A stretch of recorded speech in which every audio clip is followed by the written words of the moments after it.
падает снег, тысячи белых ежат. А по дороге идет человек, и губы его дрожат. Мороз под шагами хрустит, как соль. Лицо человека — обида и боль. В глазах два черных тревожных порошка выбросила тоска. Измена, мечты ли разбитый звон, друг ли с полной душой. Знает об этом только он, да кто-то еще, другой. Случись катастрофа, пожар, беда, звонки тишину встревожат. У нас милиция есть всегда, и скорая помощь тоже. А если просто падает снег, и тормоза не лежат?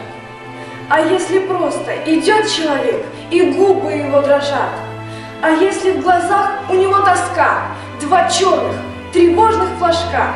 Какие звонки и сигналы есть, чтоб подали людям весть? И разве тут может в расчет идти какой-то там этикет?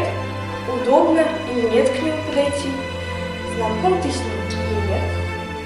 Падает снег, падает снег, по стеклам шуршит зон.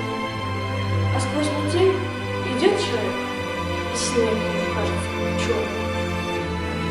И если встретишь его в пути, пусть вздрогнет в душе звонок, рванись к нему сквозь людской поток, останови, подойди.